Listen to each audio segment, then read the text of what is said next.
Hey guys, I'm Morgan Moriarty with Saturday Down South. I'm joined by John Cooper, and we asked you all on Twitter, if Will Muschamp is fired at the end of the year, who should replace him? We got some pretty great responses. Are you ready for this, John? Yeah, I think so. Okay, first up, Doug Chapman says Tim Tebow. Haha, very funny, Doug. Yeah, I think really. he's a little busy right now. Day one of Ravens training camp, it's finally here. Today we heard from first-round draft pick Matt Elam, who says he's more than ready to fill the void of Ed Reed. South Carolina obviously changed that, so I'm going to buy that. Interesting if that SEC West team has a couple losses, which very much could happen given how talented that division is. Could that keep them out of the playoff over, say, an undefeated ACC or Big 12, Pac-12 champ? Maybe the Big 10 slides in there somehow, so that'll be interesting. So my next buy or sell Georgia making the SEC championship game in December. I think for Florida this week, it's finding that balance between the run and pass game. Obviously in the run game last week against Kentucky, we saw that third overtime, who they turned to, Matt Jones, and he came out and delivered. And for Jeff Driscoll, I mean, if the running game's not working, then he's going to have to take some shots downfield. Now, they will be without safety Nick Perry for the first half.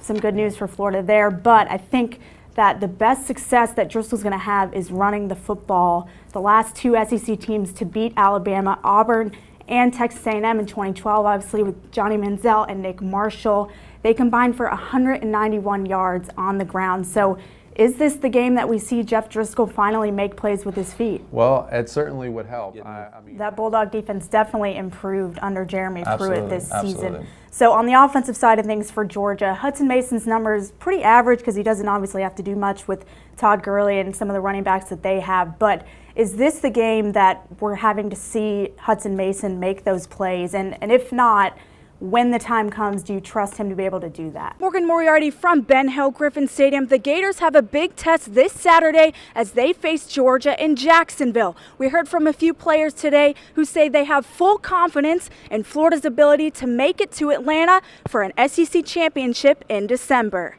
I'm going to go ahead and sell Will Muschamp being a head coach. I think after that Alabama game, it was close for three quarters, but even though Alabama was dominating pretty much every facet of that game, and their schedule is one of the toughest in the country, they go to Tennessee next week, then home games against a really good LSU team, even though they just lost last week, and then Missouri. Then, of course, they have Georgia, a game that Muschamp hasn't been able to win as a player or a coach. Georgia's still my pick to win the SEC East. Very talented on defense, and, of course, that running game. So I'm going to go ahead and sell that. So our next... Greer says that in her personal experience, she's not surprised in the dominance of the South Koreans in the LPGA. She says for them, it's simply a lifestyle. Given how wide open the SEC East is, maybe not so much after Georgia's performance last week, but do you sense the door is closing on Spurrier bringing an SEC title back to South Carolina? I think the big thing for Spurrier is if he has another outing like last Thursday night, maybe he's going to question retirement. You know, that's something nobody's really brought up. Right. He's already the all-time school wins leader. He wants to get to 100. He's about 25 or so from that spot.